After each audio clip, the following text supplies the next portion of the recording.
Hi, everyone. Welcome to Forbes Talks. I'm Diane Brady, Assistant Managing Editor here, and I'm with Matt Craig, my colleague, who is Assistant Editor covering sports money. Matt, the World Cup in Qatar, the figures are staggering. Yeah, it's an incredible amount of money. Estimated to be around $220 billion. That's 15 times what Russia was said to have spent on the 2018 World Cup. And even though that number has never been officially confirmed, Qatar's Minister of Finance is saying that the country spent about $500 million per week on development projects in the lead up to the event. Things like roads, hotels, the airport needed to be expanded. So all things, not necessarily all on stadiums and things like that, but just an incredible amount of money that the country has poured into this event. And, some of the other money figures are pretty staggering as well. If you look at, let's take FIFA, which is not a body that as many Americans are familiar with, the governing body, of course, of football, we call it, or soccer, we call it here. How much money do they stand to gain from the World Cup, which lasts roughly, a month, basically? Yeah, it lasts 29 days exactly. They do cover some of the costs of the event, so things like the television production and hospitality and things like that. But that only amounts to about $1.7 billion, and the TV rights alone account for 2.64 billion dollars in revenue.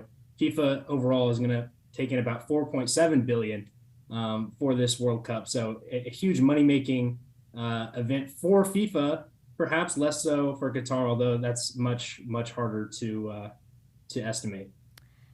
You know, the evolution of the sport, when you look at the most valuable franchises in the world, I know Manchester United often comes up. I mean, just with soccer itself, or football, forgive me, give us some sense of just the money involved in the sport. Who are the highest paid, players, the teams? Yeah. So the highest paid player playing in this year's World Cup is Kylian Mbappe from France, France being the defending World Cup champions. And he is going to be making about $110 million just from Paris Saint-Germain, which is his club. He's making about another $11 million off the field from things like endorsements. So yeah, I mean, the players' salaries have gone crazy, and a lot of that is because of investment from billionaires and also wealthy nation states like Qatar, which owns a couple of clubs, and Saudi Arabia's wealth fund, which also owns clubs.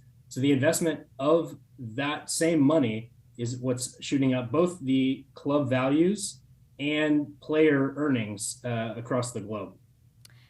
Any estimates? I remember I think the last game in the World Cup was like 1.1 billion watched the final of the previous World Cup. How many people are estimated to be tuning in?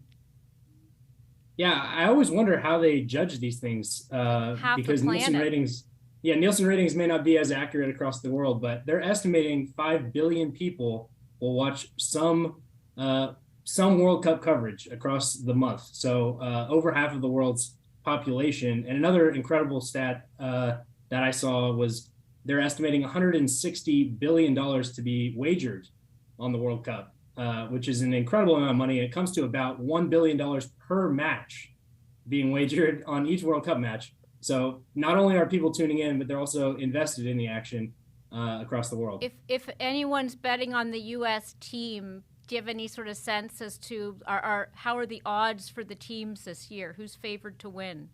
Yeah, the United States team would be considered a big value bet. $100 bet on the United States to win the World Cup would net you about $13,000 if they were to win it.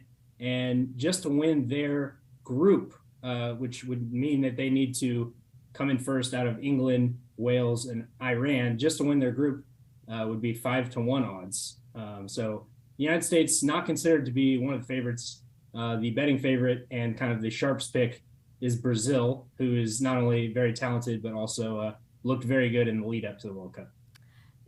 Give some sense of how this sport has grown. I mean, I know you cover it often from the money aspect with regard to investments, gambling, endorsements, et cetera. But we've seen a massive increase in investment this time around.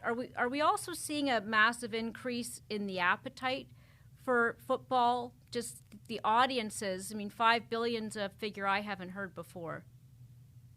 Well, I mean, sometimes it's hard to calculate these things because of the pandemic, which brought money out of the sport, and a lot of times the values of the teams went down over the last couple of years. So there's not exactly straight lines to be drawn, but from looking at, like, for example, the FIFA budgets and budget projections for the next World Cup cycle, there certainly are growing. The TV rights are up significantly. I think it was up 20% from the last one, and they're going to expire here before the next World Cup. Will be up again.